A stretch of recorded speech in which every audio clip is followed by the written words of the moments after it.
भगवान श्रीमन नारायण राधा कृष्ण पुरुषोत्तम, पुराण पुरुषोत्तम, लीला पुरुषोत्तम भगवान की विशेष कृपा करुणा इस मास में फलदायी होती है।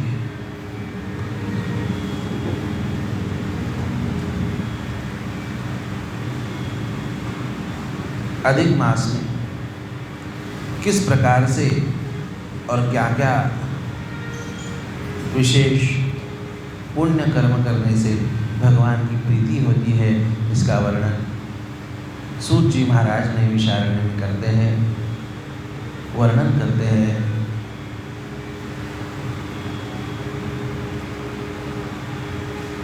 भगवान पुरुषोत्तम की इस अधिक मास में भगवान पुरुषोत्तम का उनकी सुवर्ण प्रतिमा में स्थापना करें, उनकी प्राण प्रतिष्ठा करें और उसका पूजन करके वह सत्पात्र को वह प्रदान करें। कलश स्थापन की विधि से कलश स्थापन करके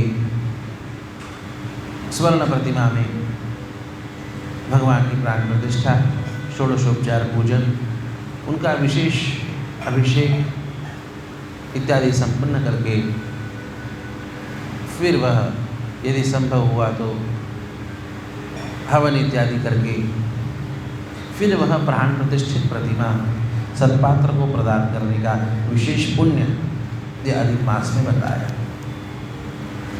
अब प्रतिमा शब्द सुनते ही अपने आंखों के सामने जाड़ी मोटी मूर्ति आती है,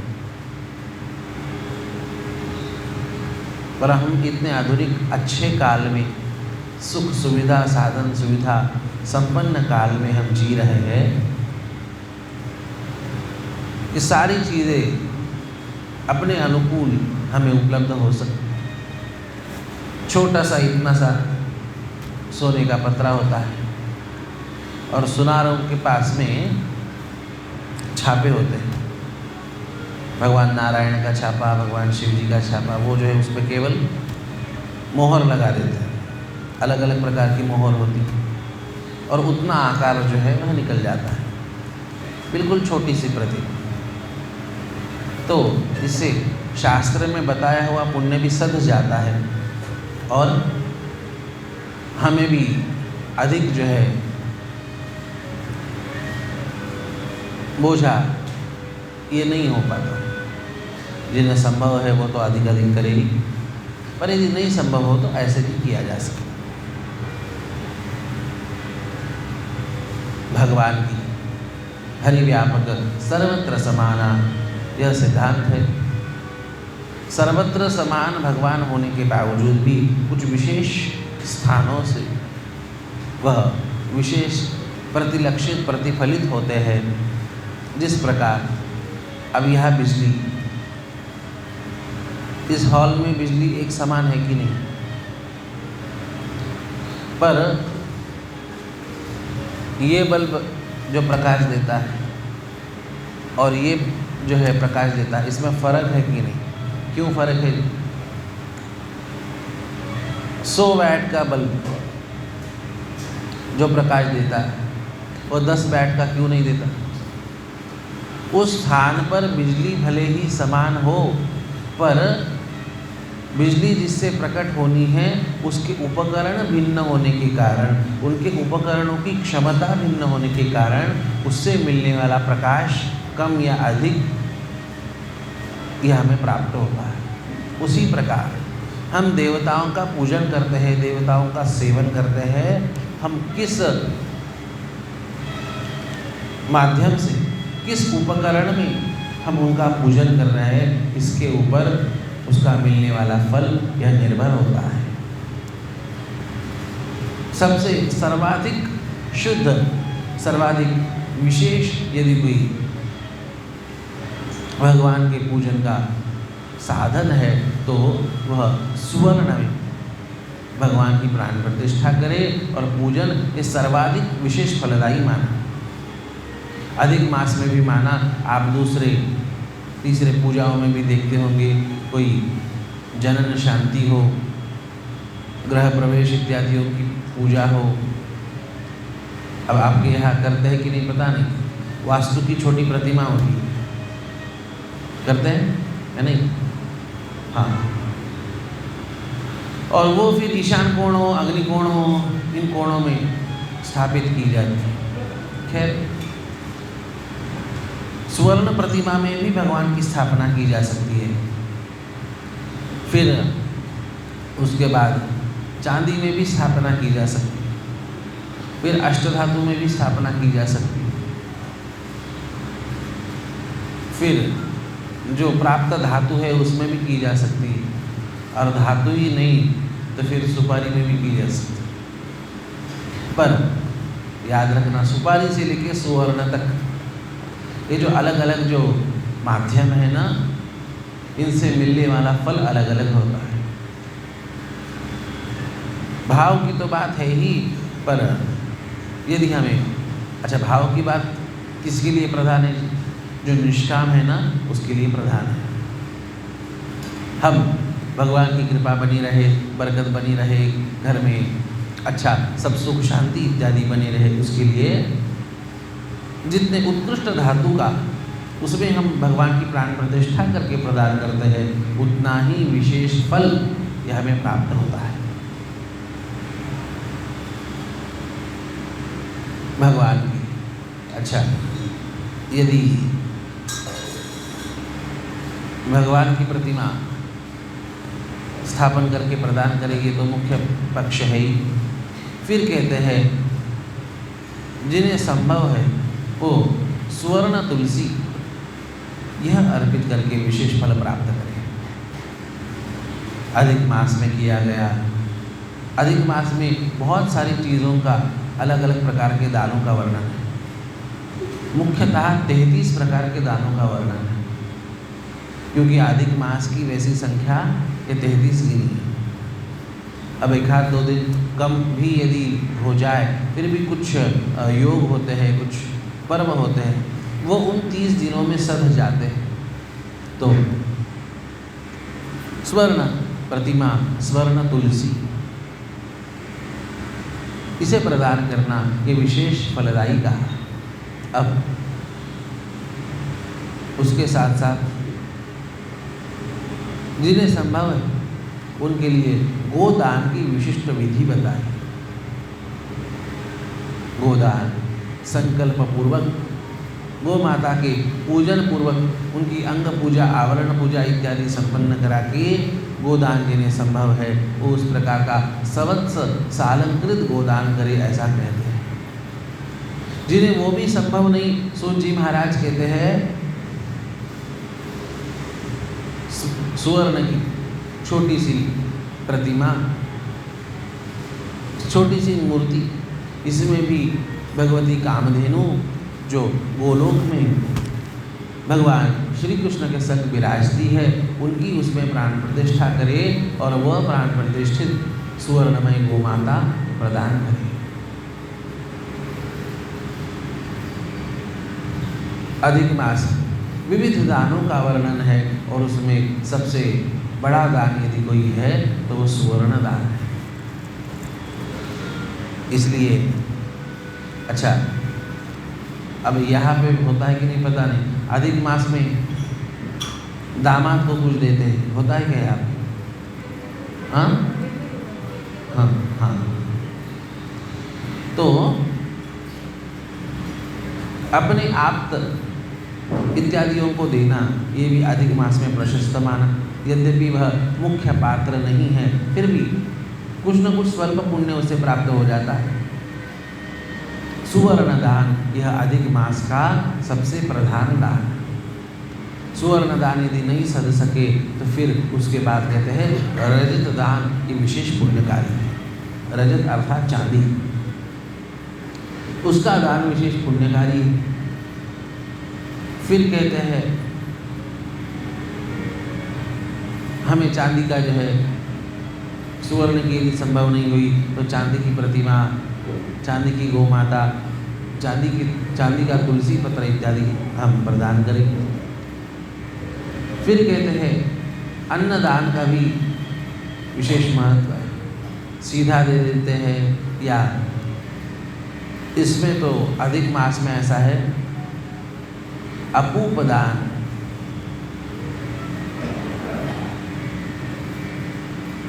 अब यहाँ पे वो अपूप नहीं होते पर मालपुए होते।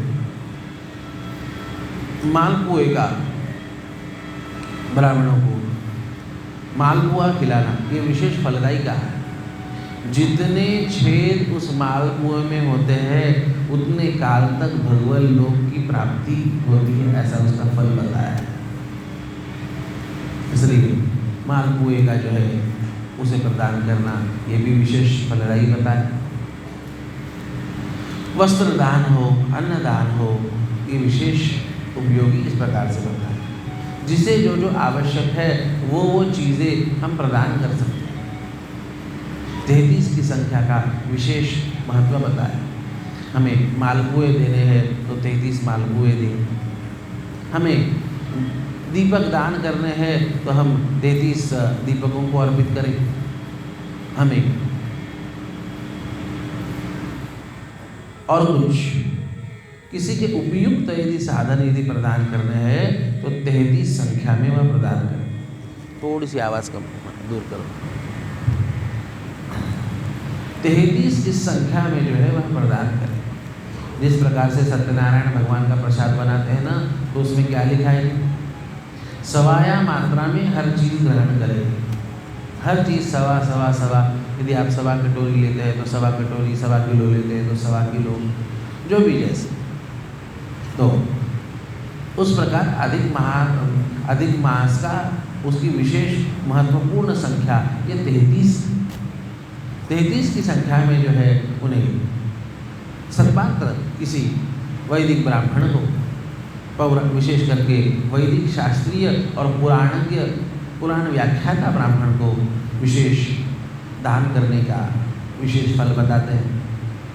होता ऐसे है,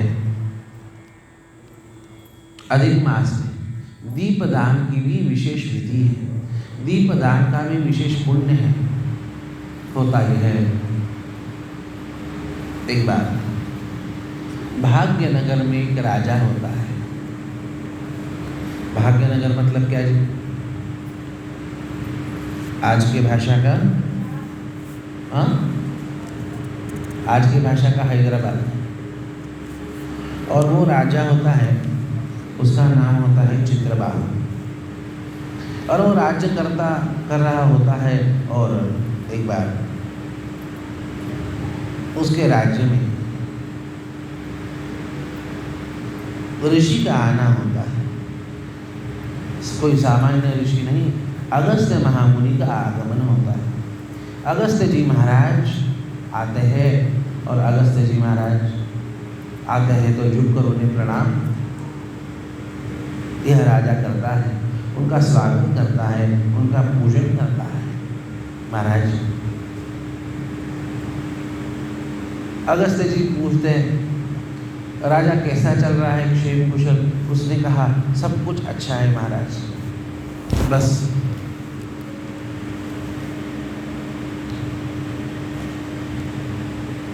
ये मन में कभी कभी प्रश्न होता है कि इस जन्म में तो मेरे कोई बहुत अच्छे कर्म थे नहीं, पर मैं इस राजकुल में उत्पन्न हुआ, मुझे इतने अच्छे सुख सुविधा, साधन संपन्नता, अच्छे लोग, नाते, रिश्तेदार, मंत्री, सारे साधन मुझे अच्छे मिले। मुझे मेरे मन में प्रश्न है कि किस पुण्य से ये मुझे प्राप्त हुआ। अगस्त्य जी महाराज बताने लगते हैं कि राजन, पूर्व जन्म में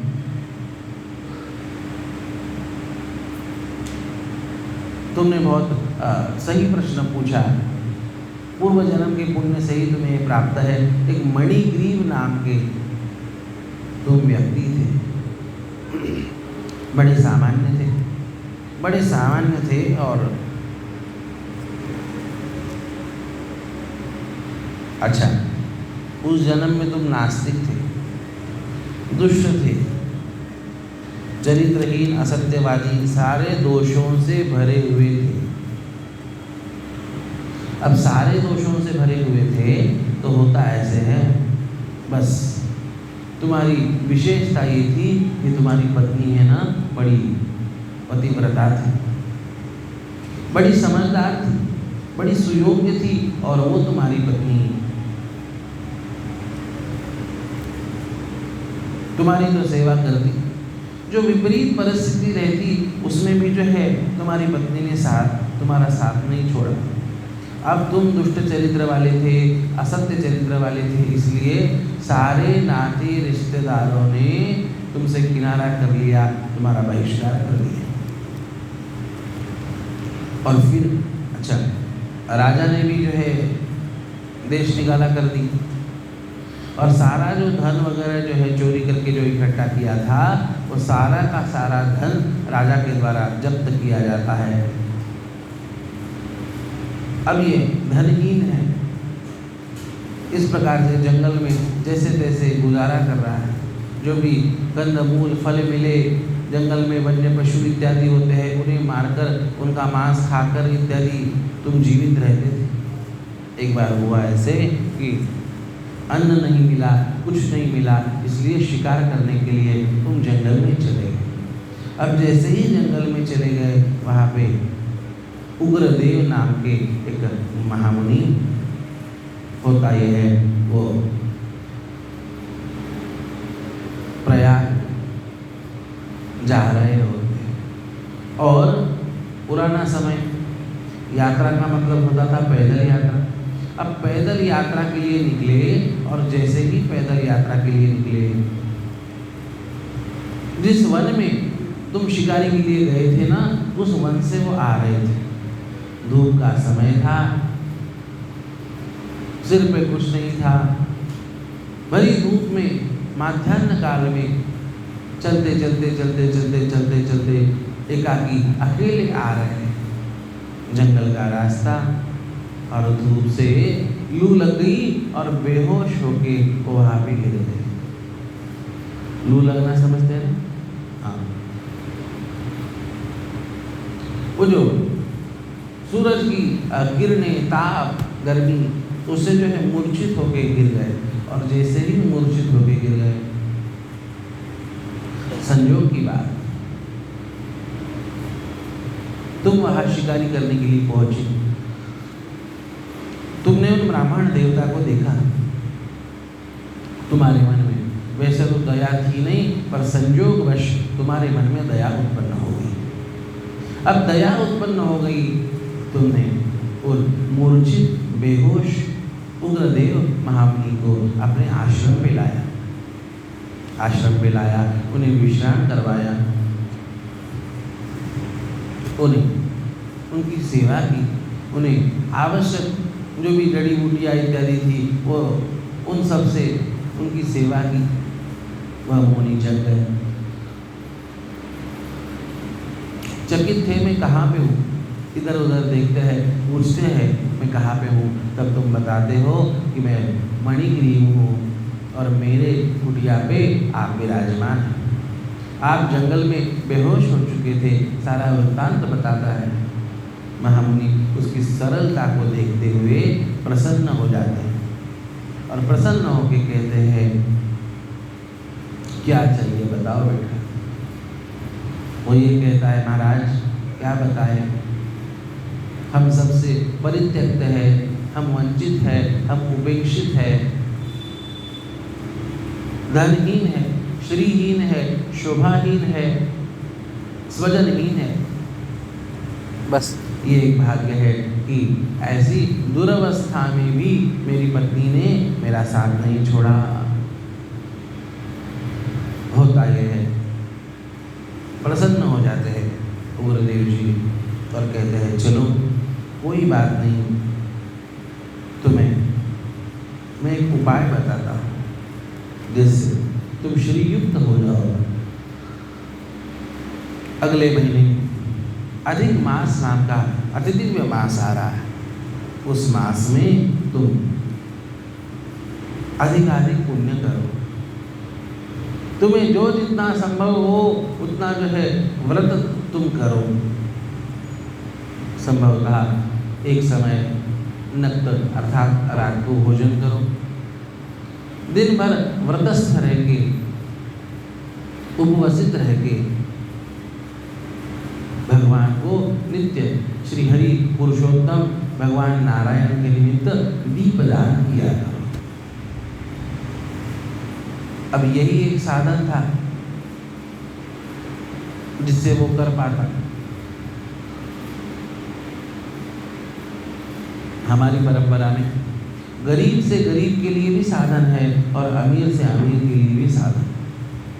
इस प्रकार की सर्वगत धर्म परंपरा हमें लब्ध है।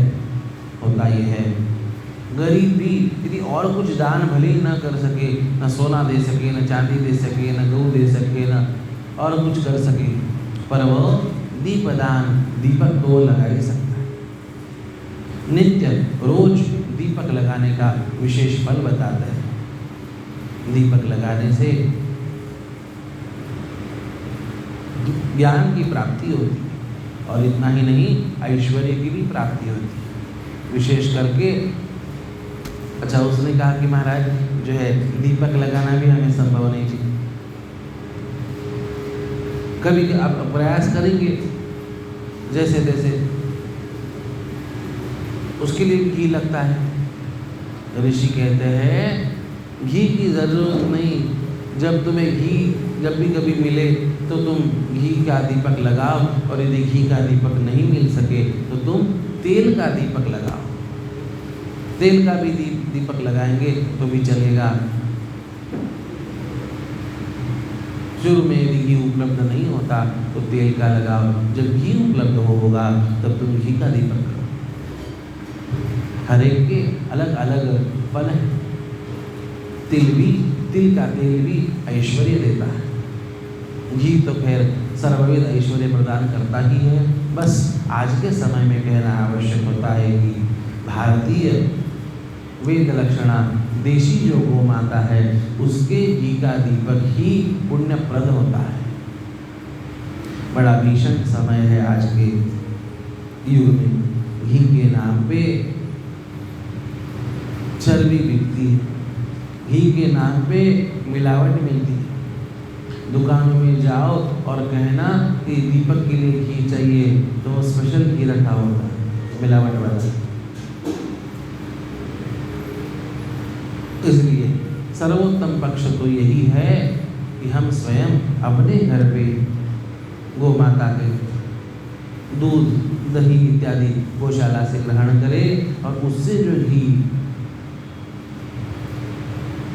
हम अपने से बनाते हैं उसका दीपक, उसका उपयोग पंचामृत इत्यादियों के माध्यम से भगवान के स्नपन के लिए इत्यादि हम उपयोग में लें।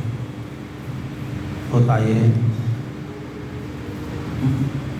उस जन्म में तुम अगले ऋषि तुम्हें आशीर्वाद देके चले जाते हैं। अगले जन्म में जब अगले महीने में जब अधिक मास आता है उस समय विधि पूर्वक श्रद्धा से ऋषि जी महाराज ने बताए हुए दीपदान को अखंड तुम 1 महीना करते हो, व्रतस्थ रह के करते हो, सारे पापों का त्याग करो और उसका फल तुम्हारे शरीर पूरे होने के बाद तुम इस भाग्यनगर के राजकुल में पैदा हो। अधिक मास में किया गया पुण्य याद रखना इस जन्म में तो फल देता ही है, जन्म जन्मांतरों तक फलीभूत होता है। इसलिए अधिक मास में विशेष भगवान की सेवा पूजा अर्चना इत्यादि करें। और भी साधन बताते हैं अधिक मास में भगवान का जो है अष्टोत्तर अर्चन, भगवान का सहस्रार्चन इत्यादि विशेष फलदायी होता है। जिन्हें संभव हो वो भगवान का सहस्रार्चन करें। सहस्रार्चन मतलब क्या जी? भगवान के 1000 नामों से भगवान का अर्चन। अब 1000 नामों से भगवान का जो अर्चन है वो तुलसी से भी हो सकता है, वह फूलों से भी हो सकता है, वह कमल इत्यादि फूलों से भी हो सकता है, जैसा जिसका सामर्थ्य उस प्रकार से अर्चन करे। अच्छा, 1008 नामों से भी नहीं हो सकता,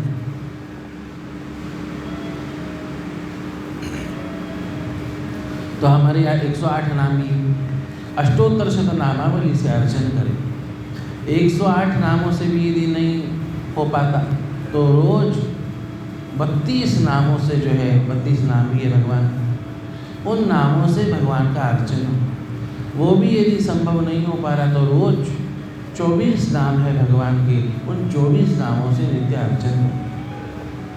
केशवाय नमः, नारायणाय नमः, माधवाय नमः, गोविंदाय नमः, विष्णवे नमः, मधुसूदनाय नमः, त्रिविक्रमाय नमः, वामनाय नमः, श्रीधराय नमः, ऋषिकेशाय नमः, पद्मनाभाय नमः, दामोदराय नमः, शंकरफणाय नमः, वासुदेवाय नमः, प्रद्युम्नाय नमः, अनिरुद्धाय नमः, पुरुषोत्तमाय नमः, अधोक्षजाय नमः, नारसिंहाय नमः, अच्युताय नमः, जनार्दनाय नमः, उपेन्द्राय नमः, हरये नमः, श्रीकृष्ण परमात्मने नमः। इस प्रकार से 24 मुख्य नामों से भी अर्चन भगवान का नित्य किया जा सकता है। वो भी यदि संभव नहीं है तो बताओ कितनी उदार परंपरा है हमारी। विस्तार से विस्तार और संक्षेप से संक्षेप हमारी परंपरा में दोनों प्राप्त। वो भी यदि 24 भी संभव नहीं तो रोज भगवान के 12 नामों से उनका अर्चन। फिर तुलसी दल आपको उपलब्ध होते तो तुलसी दल, अखंड फूल उपलब्ध होते तो अखंड फूल, मूल्यवान कमल इत्यादि फूल उपलब्ध होते हैं तो उनसे भी अर्चन कर सकते हैं। और वो भी उतने फूल भी यदि उपलब्ध नहीं हो सकते तो फिर अंत में पंखुड़ियों से भी अर्चन कर सकते हैं। और वो भी यदि उपलब्ध ना हो, कोई बहुत ही गरीब हो तो फिर अक्षत से भी जो है अर्चन कर सकता है। उसमें भी जिसे धन चाहिए, जिसे अमीर बनना है, उसके लिए बताते हैं धनार्चन, द्रव्यार्चन, ये विशेष फलदायी बताया पूरे के पूरे। जितने भी ये नामों से अपने को संभव है, सहस्र नाम हो तो सहस्र नाम, अष्टोत्तर शतनाम हो तो अष्टोत्तर शतनाम इत्यादि नामावलियों से एक एक नाम लेके भगवान को द्रव्य चढ़ाया जाए। अभी यहाँ पे एक दिन हमने शिव पुराण की कथा चल रही है तो शिव सहस्र नाम से अर्चन किया, उसमें उन्होंने द्रव्यार्चन भी किया। प्राय ऐसा होता है, इस प्रकार के अर्चन करने होते हैं ना। अब बता रहे हैं यहाँ पे, जब हमें करना था तब से ये समस्या बताई क्या कि महाराज जो है ये नोटों के बंडल 10-10 के या 20-20 के भी 1000 मिलना बड़ा मुश्किल है।